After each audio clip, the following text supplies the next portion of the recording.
I had to go see the IT guy. You know the IT guy? Glasses, ponytail, acne, you know, he had a big leather jacket on, right? And it had loads of badges on it. One of the badges really caught my attention. It said, "I support sex workers." And I thought, does he mean financially? Which is fine, I got no issue with that, no judgment. But I still think it's a little unfair, because I can't go to work with a badge that says, "I smoke skunk." Because I get a drug test, right? And that's fine too, but he should have to get an STI test.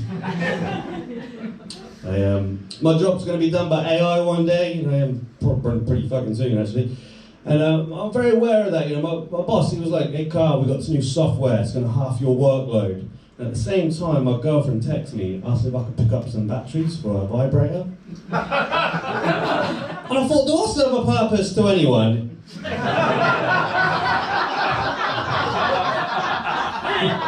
Roll for me here. My girlfriend wants to have a kid. It's not that I don't want to have a kid, it's just, how do you know what you want out of life? One day I want to have a child, next day I want to travel the world. How do you combine those things? So I googled it, and now I'm going to watch this for child trafficking.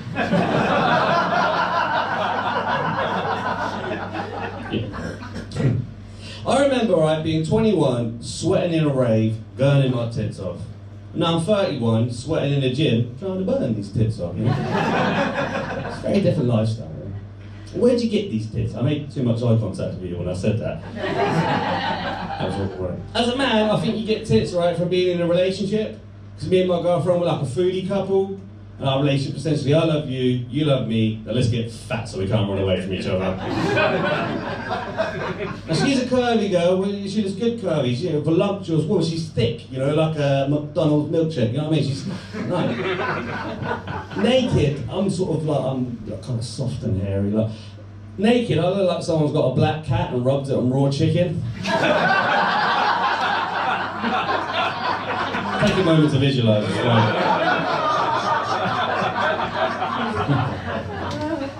I need to make this relationship work as well, because I haven't got space on my phone for another app.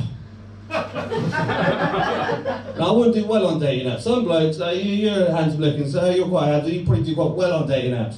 Not me, man, because my profile, first of all, I wouldn't mention my height.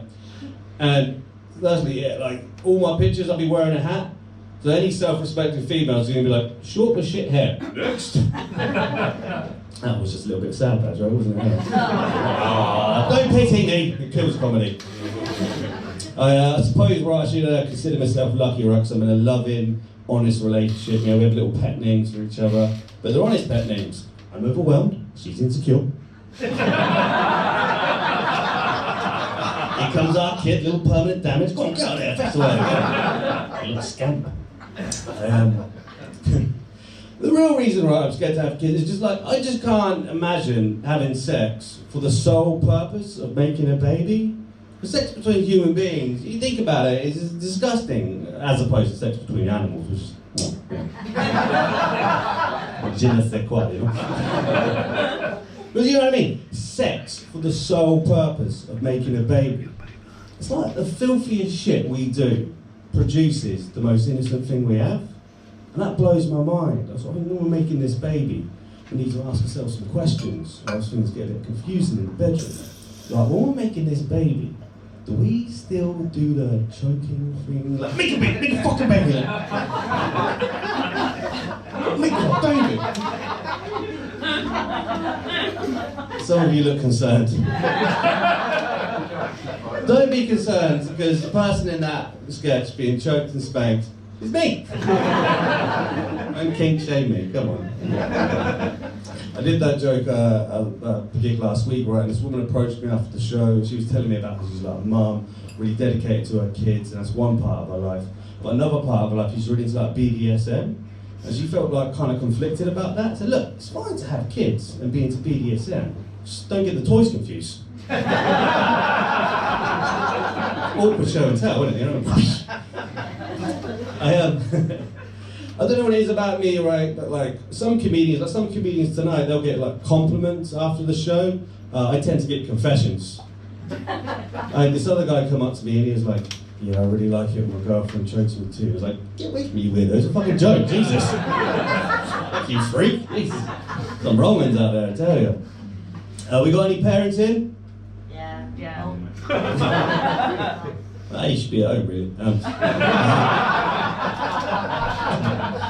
Now, my mum, right, she's quite an interesting woman, right? She's a born-again Christian. She loves Jesus. But she's also what my friends in secondary school used to refer to as MILF. And that was quite a difficult thing to deal with, right? Especially like a teenage boy growing up. Remember one parent-teacher evening, my mum was just walking through the school hall and someone shouted, "MILF in the house!" My mum just went, like, Mum, you're supposed to be a woman of Jesus. She's like, yeah, Jesus made all this. Because I forgot to mention that my mum's a sassy black woman. I don't know if you know I had quite an interesting upbringing, right? So my mum, born again Christian, my dad's a pot-smoking funk musician, he's a bass player, and my mum, hardcore Christian, right? So whenever I got ill or sick or something, she'd speak in tongues over me.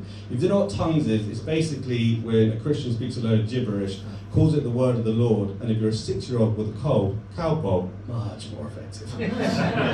That's what she do, right? She'd speak in tongues. I'd be ill, and she'd be sort of like, and my dad would just be in the corner with his bass guitar, like, yo, diggity baggity, diggity baggity, diggity baggity. So my mum's over here, like, oh, I feel the Lord, and my dad's over here, like, I feel the funk, and I'm in the middle going, I feel confused. My mum's Jackie Brown, my dad's James Brown, and I'm white. What the fuck's going on with this family? Big hip hop fan, right? And growing up, my favourite rapper was Eminem. Sure, we all know Eminem in here, right? He was my favourite rapper because, like, I thought I could relate, you know? I'd be in my bedroom, kind of rapping along, like, yeah, my mum's a bitch too. My poor mum, man, I would just spit Eminem bars out all day. I'd be like, Mum, I love you, but I can knock her away and say them's like. Carl, you live in Berkshire. Success is the only option, failure's not. Well, then you better start revising. Funny, isn't it, how my mum goes from a sassy black woman to middle class white lady. All depending on the joke, funny, that. I don't know if you guys have noticed this, I'm not sure how many hip hop fans there is in Evesham, so we'll give this bit a go.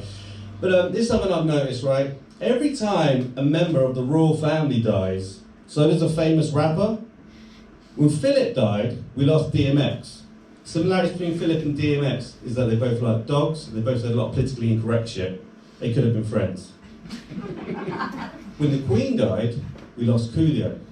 Similarities between the Queen and Coolio, both never changed their haircut. Basically, what I'm saying is, when Andrew dies, R. Kelly.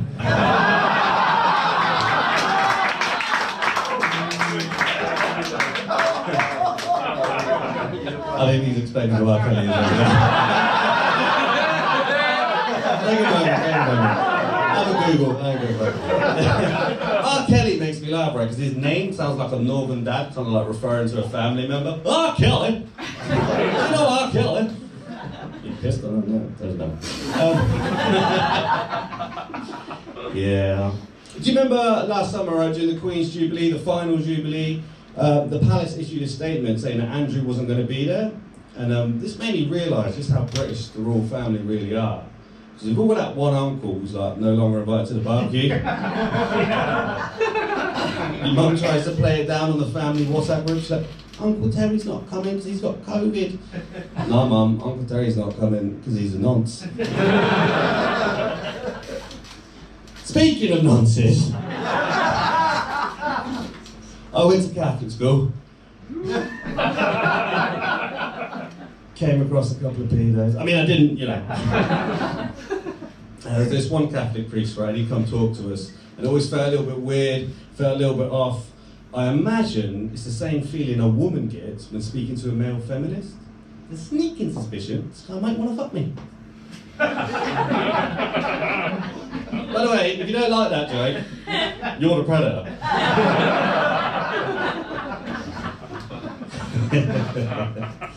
Alright, this next bit gets pretty fucked up.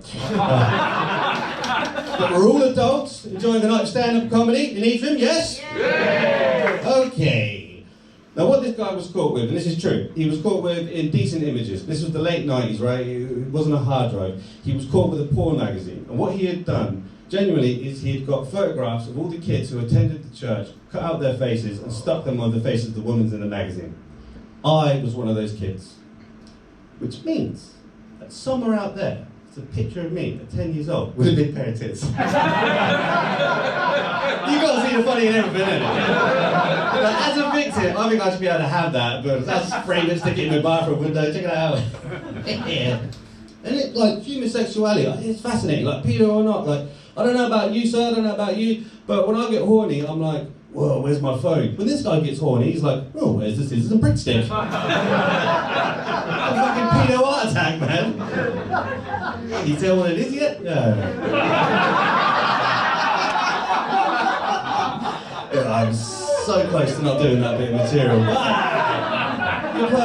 You persevere. Anyway, human sexuality, that's what I was talking about. Fascinating. This happened to me about a month ago, right?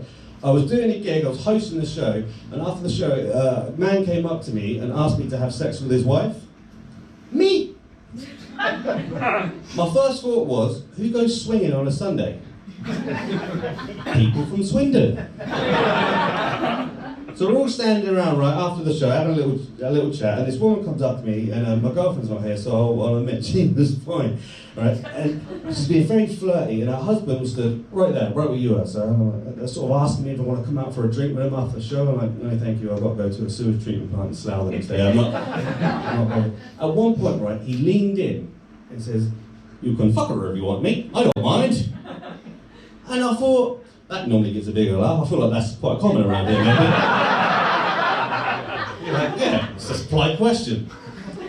But the weird thing about it, right, is that the guy looked like a lot like me. Like, he was the same height, kind of shaved head, beard. And I thought, well, isn't that kind of missing the point? If I'd have gone through with it, it would have been like, he was a lot hencher than me as well. He was in better shape than me. What I'm saying, he was a better version of me. So if I'd have gone through with it, it would have been like the most disappointing cuckolding of all time. I'd be having to go at his missus and he'd be in the corner like, come on mate, I could do a better job than that.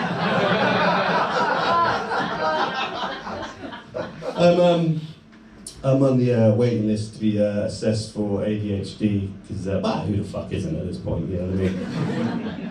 Some people think that ADHD doesn't exist. They say things like, you only want to have ADHD so you can be prescribed speed on the NHS. Yeah, mind your business. Fucking buzzkills out there, you know what I mean? I'll wrap it up. I'm trying to, my girlfriend wants to have a kid. We're also staying for a house, because that's what we want. In order to stay for this house, right, my girlfriend's living out of mum's, and I'll be staying with my nan, right? I stayed with my nan throughout the entire pandemic, which was a wild time to be living with an elderly relative. For 2 years, the whole world was crying, I can't see my nan. And I'm there going, I can't legally leave mine. Who you rather be? I mean, I love her and everything, but fuck. I mentioned earlier, right, I was kind of early 20s on the rave scene a little bit. And I'll tell you about the only time I've ever been in trouble with the police, and then I'll fuck off. I was arrested on my 21st birthday for possession of drugs. They took my drugs, put me in a cell. That wasn't enough for the Met. They thought I might be concealing more drugs elsewhere. So I'm in the cell, waiting to be strip searched. Happy birthday to you. The officer comes in, I take off my top, he's happy. Pull down my jeans, he's happy. It's alright. Pull down your boxers. He got down on one knee, had a little torch, which I thought was quite insulting. He then said, shake him. He meant the boxers. I shook my dick in a police officer's face, and that was the highlight of my 20s. Anyway, thanks very much, enjoy the rest of the night.